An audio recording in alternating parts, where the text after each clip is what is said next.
যেখানে প্রতিটি মোড়েই অপেক্ষা করছে নতুন কোনো রহস্য আর রোমাঞ্চ। মন ছুঁয়ে যাওয়া সব কাহিনী শুনতে চোখ রাখুন আমাদের ইউটিউব চ্যানেলে। হেডফোন কানে দিন আর ডুব দিয়ে থাকুন রোমাঞ্চের এক নতুন দুনিয়ায়। কহ গল্প, গল্পের জাদুতে বুধ হোক আপনার সময়। শুনছেন কহ গল্প। আজ শুনবেন সত্যজিৎ রায়ের লেখা ছোট গল্প মানপত্র। গল্প পাঠে আপনাদের সঙ্গে আছি আমি কামরুজ্জামান জিপু।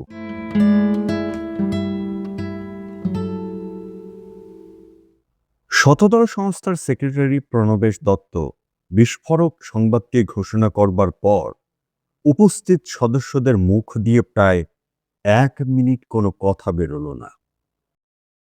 ক্লাব ঘরে জরুরি মিটিং বসেছে নববর্ষের 5 দিন আগে।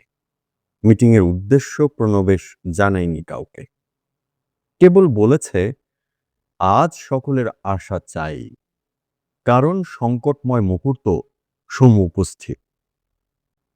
প্রথম মুখ খুলল Jayanta Sarkar. Are you absolutely sure? Jayanta লাকসই ইংরেজির হদিস পেলে বাংলা বলে না। বিশ্বাস না হয় চিঠি দেখো, বলল প্রণবেশ। এই তো সমর কুমারের নিজের সই, আরো সিউরিটির দরকার আছে কি? সমর কুমারের চিঠিটা হাত ঘুরে আবার প্রণবেশের কাছেই ফিরে এলো। হ্যাঁ, সমর কুমারেরই সই বটে। ফিল্ম পত্রিকার দৌলতে এই সই কারো চিনতে বাকি নেই, বিশেষ করে রসুর ওই ডবল প্যাচ। কারণটা কি বলেছে? প্রশ্ন করল নরেন গুই। শুটিং, বলল প্রণবেশ। হঠাৎ আউটডোর পড়ে গেছে কালিম্পংয়ে, অতএব ভেরি সরি। আশ্চর্য, বলল শান্তনু রক্ষী। লোকটা ইয়েস বলে স্রেফ নো করে দিল। নরেন গুই বলল, আমি তো গোড়াতেই বলেছিলাম ওসব চিত্রতারকা ফারকা বাদ দে, ওদের কথার কোনো ভ্যালু নেই। হোয়াট এ ক্যাটাস্ট্রফি, কপালের ঘাম মুছে বলল জয়ন্ত সরকার। এর কোনো বিকল্প ব্যবস্থা হয় না? প্রশ্ন করল চুনিলাল সান্যাল। চুনিলাল স্থানীয় বিবেকানন্দ ইনস্টিটিউটে বাংলার শিক্ষক।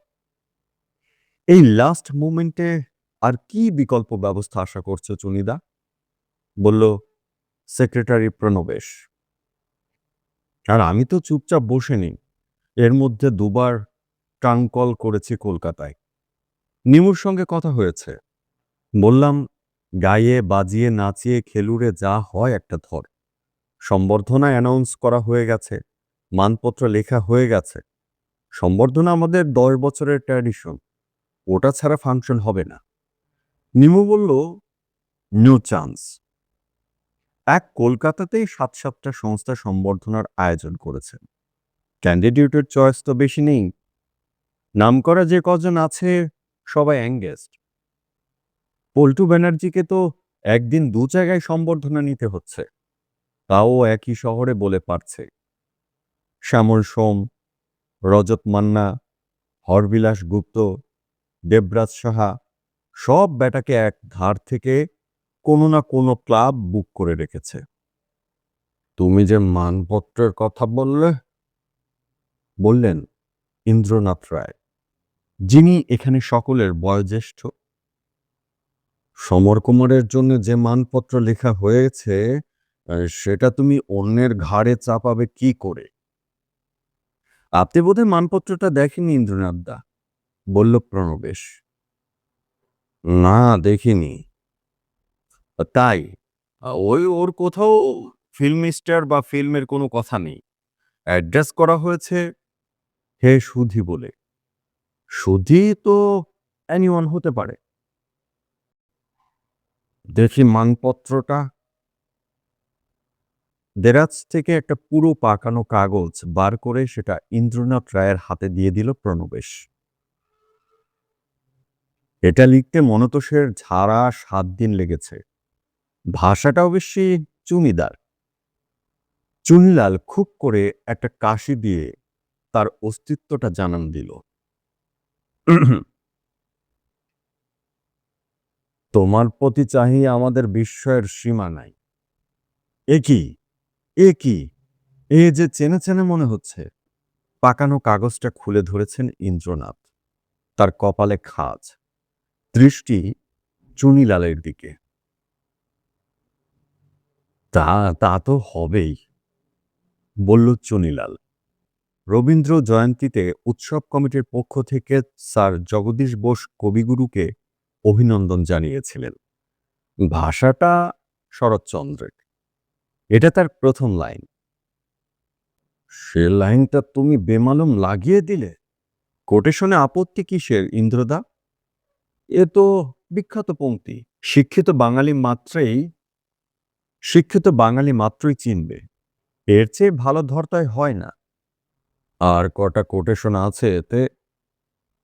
আর নেই ইন্দ্রদা, বলল চুনিলাল। বাকিটা সম্পূর্ণ মৌলিক। মানপত্র টেবিলের উপর ফেলে দিয়ে একটা হাই তুলে ইন্দ্রনাথ বললেন, তাহলে বোঝো এখন তোমরা কি করবে। অক্ষয় বাগচির বয়স ৫০-এর কাছাকাছি, মেজাজও বেশ ভারিক্কি। তিনি একটা হুইলস ধরিয়ে ধোয়া ছেড়ে বললেন, নামের মোহটা যদি ত্যাগ করতে পারো তো আমি একজনের নাম সাজেস্ট করতে পারি। সম্বর্ধনা ছাড়া যখন ফাংশন হবে না, তখন তার কথাটা তোমরা ভেবে দেখতে পারো। নামের কথাটা যে এখন ভুলে যেতে হবে সে তো বুঝতেই পারছি, বলল প্রণবেশ। তবে তাই বলে তো আর রাস্তা থেকে লোক ডেকে রিসিপশন দেওয়া যায় না। কোনো একটা কন্ট্রিবিউশন তো থাকতে হবে লোকটার। আছে, বললেন অক্ষয় বাগচি। এর আছে। কার কথা বলছেন আপনি? ঈষৎ অসহিষ্ণুভাবে প্রশ্ন করল প্রণবেশ। হরলাল চক্রবর্তী। নামটা উচ্চারণ করার পরে ক্লাব ঘরে বেশ কয়েক মুহূর্তের নৈঃশব্দ। উপস্থিত সভ্যদের অনেকেই যে এর নামটা শোনেনি সেটা বোঝা যাচ্ছে। কেবল ইন্দ্রনাথ রায় কিছুক্ষণ ভ্রু কুঞ্চিত করে থেকে অক্ষয় বাগচির দিকে চেয়ে বললেন, হরলাল চক্রবর্তী মানে ওই আর্টিস্ট হরলাল চক্রবর্তী? হ্যাঁ, আর্টিস্ট, মাথা নেড়ে বললেন অক্ষয় বাগচি। আমরা ছেলেবেলা থেকে তার আঁকা ছবি দেখে এসেছি গল্পের বই, বেশিরভাগ পৌরাণিক ছবি। এককালে খুব পপুলার ছিলেন, ছেলেদের পত্রিকাতেও ছবি আঁকতেন রেগুলারলি। আমার মনে হয় তেলা মাথায় তেল দেওয়ার চেয়ে এইটি অনেক ভালো হবে। কথাটা মন্দ বলনি অক্ষয়, সোজা হয়ে উঠে বসে বললেন ইন্দ্রনাথ। আমি এ প্রস্তাব সমর্থন করছি। আমারও এখন স্পষ্ট মনে পড়ছে তার আঁকা ছবি। হ্যাঁ, আমাদের বাড়িতে কাশিদাসের একটা এডিশন ছিল, তাতে তারই আঁকা ছবি ছিল। ভালো ছবি? প্রশ্ন করল জয়ন্ত সরকার। মানে যাকে দেওয়া হবে সম্বর্ধনা, ডাজ হি ডিজার্ভ ইট? এবার নরেন গুই নড়ে চড়ে বসল। মনে পড়েছে, আমার বাড়িতে একটা হাতেমটাই ছিল, তার ছবিতে এইচ চক্রবর্তীর সই ছিল। মনে পড়েছে। Any good? জিজ্ঞেস করল জয়ন্ত সরকার। বটতলার বাবা।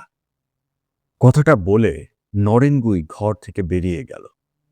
বয়োজ্যেষ্ঠদের দৃষ্টির আড়ালে সিগারেটের দুটো টান মেরে আসতে হবে। ছবি ভালো কি মন্দ সেটা বড় কথা নয়, বললেন ইন্দ্রনাথ রায়। লোকটা একটানা বহুকাল ধরে কাজ করে গেছে, অক্লান্ত কর্মী। চাহিদা যখন ছিল তখন নিশ্চয়ই পপুলারিটি ছিল। অথচ বাগচি যেটা বলল, যাকে বলে রিকগনিশন, সে জিনিস সে নিশ্চয়ই পায়নি। সেটা শতদল সংস্থা তাকে দেবে, বললেন অক্ষয় বাগচি।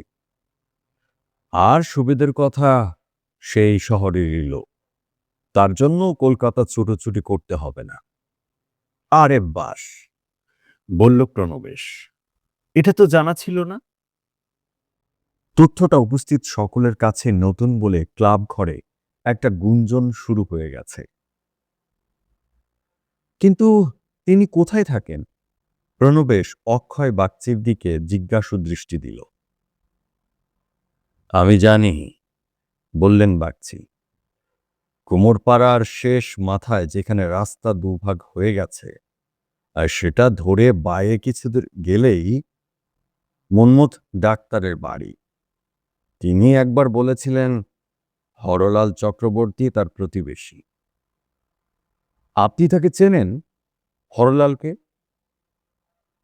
চিনি মানে বছর পাঁচেক আগে একবার মুখুজ্জেদের বাড়িতে দেখেছিলাম, এক ঝলকের দেখা আর কি। বোধহয় ওদের বাড়ির জন্য কিছু ছবি আঁকছিলেন। কিন্তু প্রণবেশের মনে এখনো খটকা। কিন্তু কি? জিজ্ঞেস করলেন ইন্দ্রনাথ রায়। না, মানে নামটা তো অ্যানাউন্স করতে হবে, যদি উনি রাজি হন সম্বর্ধনা নিতে। তাতে কি হলো? লোকে যদি সে নাম না শুনে থাকে, তাহলে তাহলে ভাববে আবার কাউকে সংবর্ধনা দেওয়া হচ্ছে, তাই তো? হ্যাঁ, মানে কিছু না, নামের আগে জুড়ে দেবে প্রখ্যাত প্রবীণ চিত্রশিল্পী, ব্যাস। যারা তার নাম জানে না তারা জানুক, এটাও তো শতদল সংস্থার একটা দায়িত্ব, নয় কি? রেস্কিউইং ফ্রম অবলিভিয়ন, বললে Jayanta Sarkar. Very good idea. আইডিয়াটা যে ভেরি গুড, সেটা মোটামুটি সকলেই মেনে নিল। উৎসাহের নিভু নিভু আগুন ইন্ধন পেয়ে আবার হলকে উঠল। সকলেই স্বীকার করল যে এতে শতদল সংস্থার প্রেস্টিজ বাড়বে, বই কমবে না। তারা যেটা করতে চলেছে সেটা মামুলি সম্বর্ধনা নয়, সেটা একটা সামাজিক কর্তব্যও বটে। হয়তো এটাই হবে ভবিষ্যতের রেওয়াজ। বাংলার যেসব কৃতি সন্তান অন্ধকারে পড়ে আছেন, তাদের আলোতে তুলে ধরা। ঠিক হলো, অক্ষয় বাগচি নিজে যাবেন প্রণবেশ ও ক্লাবের আরেকটি সভ্যকে নিয়ে হরলাল চক্রবর্তীর বাড়ি। কাল সকালেই যাওয়া দরকার, কারণ আর সময় নেই। চক্রবর্তী মশাই রাজি হলে ক্লাবের প্রেসিডেন্টকে জানিয়ে পোস্টারে সমর কুমারের জায়গায় নতুন নামটা বসিয়ে দিতে হবে। নামের আগে অবশ্যই প্রখ্যাত প্রবীণ চিত্রশিল্পী কথাটা বাদ দিলে চলবে না। গোলাপি রঙের একতলা বাড়ির ফটকে হরলাল চক্রবর্তী আর্টিস্ট ফলক থাকায় কাজটা অনেক সহজ হয়ে গেল। অক্ষয় বাগচি ভুল বলেননি। এই বাড়ির দুটো বাড়ি পরেই মন্মথ ডাক্তারের বাসস্থান। প্রণবেশ ও বাগচি মশাই ছাড়া সঙ্গে এসেছেন বাংলার শিক্ষক চুনিলাল সান্যাল। তিনজনে গেট দিয়ে ভিতরে ঢুকলেন। বাড়ির সামনে ছোট্ট একটা ফুলের বাগান, তাতে একটা আমড়া গাছ।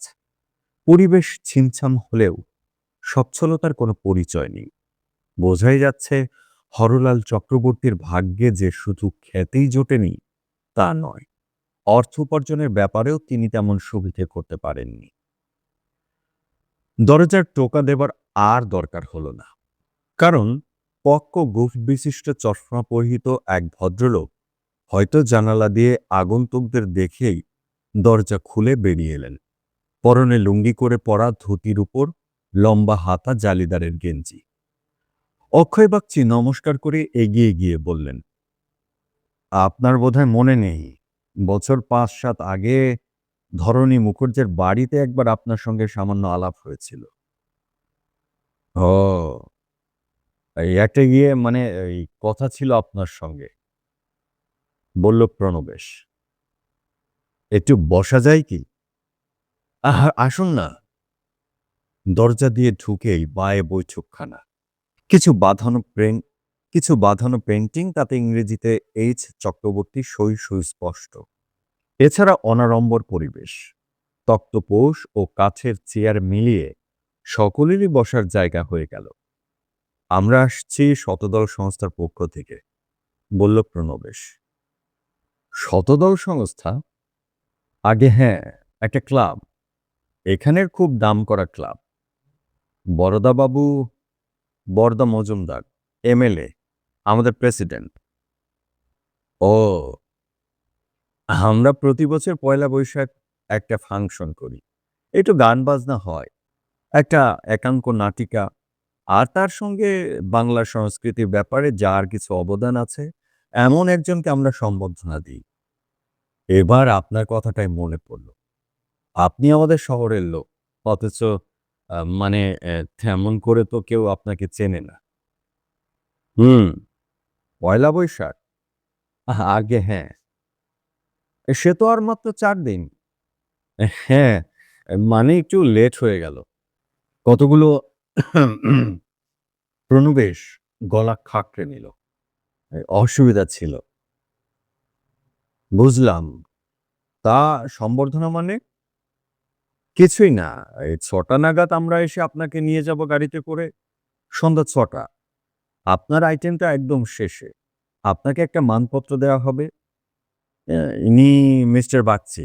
আপনার সম্বন্ধে দুটো কথা বলবেন। আর শেষে আপনিও যদি ২ কথা বলেন তাহলে তো কথাই নেই। ৯টার মধ্যেই ফাংশন শেষ। হুম। আপনার বাড়ির লোক মানে আপনার স্ত্রী? উনি তো বাতের রোগী। ও, তা আপনি যদি আর কাউকে নিয়ে যেতে চান, সেটা দেখা যাবে ক্ষণ। এবার অক্ষয় বাগচি একটা কাজের কথা পাড়লেন। আপনার সম্বন্ধে একটা ইন্ট্রোডাকশন দিতে পারলে ভালো হতো। ঠিক আছে, আমি কিছু তথ্য লিখে রাখবো একটা কাগজে। আপনারা কাল যদি কাউকে পাঠিয়ে দেন, আমি নিজে এসে নিয়ে যাব, বলল প্রণবেশ। শতদল সংস্থার ৩ সদস্য উঠে পড়লেন। হরলাল চক্রবর্তী যেন এতক্ষণে ব্যাপারটা উপলব্ধি করেছেন। তার চোখের কোণ চিকচিক করছে বলে মনে হলো প্রণবেশের। অনুষ্ঠান সুষ্ঠুভাবে পরিচালনার যে সুনাম আছে শতদল সংস্থার, এই পয়লা বৈশাখেও সেটা অক্ষুণ্ণ রইল। হরলাল চক্রবর্তীর নাম শুনে ইনি আবার কিনি বলে যে প্রশ্ন উঠেছিল, সম্বর্ধনার পরে সে প্রশ্ন আর কেউ করেনি। সরকারি আর্ট স্কুলে তার ছাত্রজীবন, পেশাদারী শিল্পী হিসেবে আত্মপ্রতিষ্ঠার পেছনে তার অক্লান্ত স্ট্রাগল। পৌরাণিকী সিরিজের ৫৬খানা বই ও অজস্র শিশু পত্রিকার পাতায় তার ছবি, রায়বাহাদুর এল.কে. গুপ্তর প্রশংসাপত্র, বর্ধমান মহারাজা ধীরাজ কর্তৃক প্রদত্ত রৌপ্য পদক এবং সবশেষে ডান হাতের বুড়ো আঙুলে আর্থ্রাইটিসের রোগের আক্রমণ হেতু ৬২ বছর বয়সে চিত্রাঙ্কন থেকে অবসর গ্রহণ। এইসব তথ্য আজ এই অনুষ্ঠানে উপস্থিত সকলেই অবগত হলেন। হরলাল নিজে শতদল সংস্থার উদ্যমের প্রশংসা করে শুধু একটি কথাই বললেন, এই প্রশংসাপত্র আমার প্রাপ্য নয়। তার বিনয়সূচক এই উক্তি অবশ্যই সকলের মনে গভীরভাবে রেখাপাত করল। পুষ্পমাল্য ও ফ্রেমে বাঁধানো মানপত্র নিয়ে হরলাল যখন ক্লাবের ভাইস প্রেসিডেন্ট নিহার চৌধুরীর গাড়িতে উঠছেন, তখন তিনি বেশি খুশি না শতদল সংস্থার সভ্যরা বেশি খুশি, তা বলা শক্ত।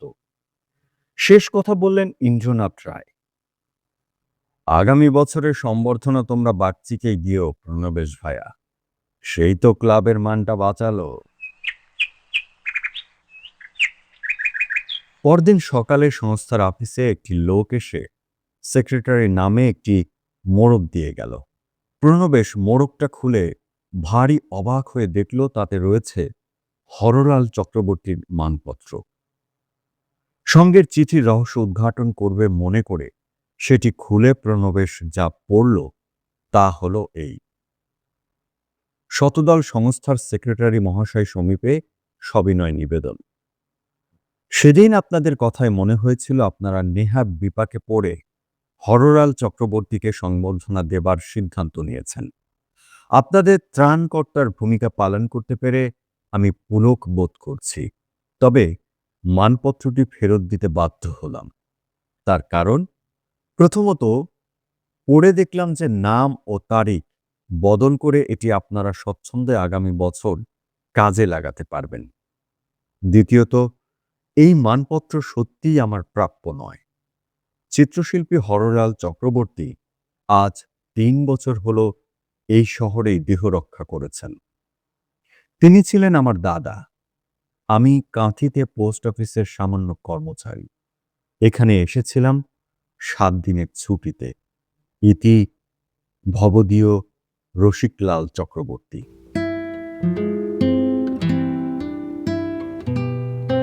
বন্ধুরা, এতক্ষণ শুনছিলেন সত্যজিৎ রায়ের লেখা অসম্ভব সুন্দর ছোট গল্প মানপত্র। গল্প পাঠে এতক্ষণ আপনাদের সঙ্গে ছিলাম আমি কামরুজ্জামান জিপু।